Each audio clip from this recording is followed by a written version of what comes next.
যাও এটা ফিন দিয়ে আসো। এটা কি? নাইট ড্রেস ফিন দিয়ে আসো যাও। হিন্দে আসো কি? তাহলে কি দাও? বলবা পরে আসো। যাও পরে আসো। এখনই আসতেছে।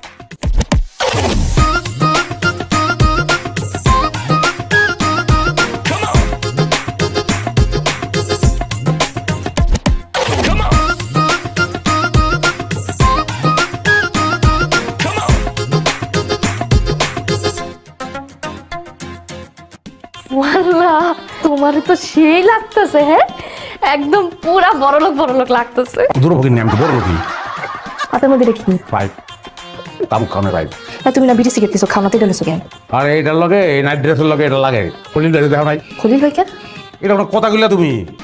বাংলাদেশে এত বড় একটা অভিনেতা, জাত অভিনেতা, জাতরেল অভিনেতা খলিল ভাই, খলিলুল্লাহ খান তার পুরো নাম, চিনো না তারে? হ্যাঁ রে তো চিনি, কিন্তু হ্যাঁ তোমার বাইলো কেন? আরে আমিও একটা বাড়িওয়ালা, হ্যাঁ একটা বাড়িওয়ালা ভাই ভাই অসুবিধা আছে? হ্যাঁ সবসময় আমরা পাইপ খেতো, সিনেমায় দাও নাই কি যে সুন্দর লাগতো। কিন্তু এটি কেলে পড়ছে এটাই তো কইলা না। আরে পাগল মাঝে মধ্যে ওখান থেকে এগুলি পিন্দর লাগবো, নাহলে দাঁতে উঠতে পারবো না। আমাকে স্বভাব তো ফকির নি, শরীরে তোর কাজের বুয়ার গন্ধ দেবো না। অনেকটা কাজ করো, আমার এক প্যাক হুইস্কি দাও।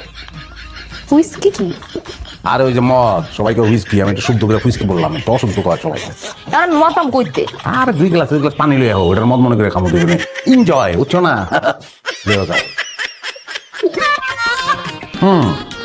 আনছো তাহলে চিয়ার গ্লাসে গ্লাসে বাড়ি। হ্যাঁ চিয়ার, চমকা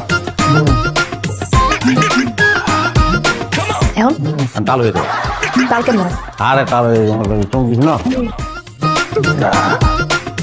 সব কথা। কেমন আছো অঞ্জনা? অঞ্জনা তুমি ভালো আছো? হ্যাঁ তুমি তুমি এমনি মনে করো আমি ভালো আছি। আমার আমি ভালো আছি। আমার খুব ভালো আছি। লোক মত করে রেখে মত পড়বো না।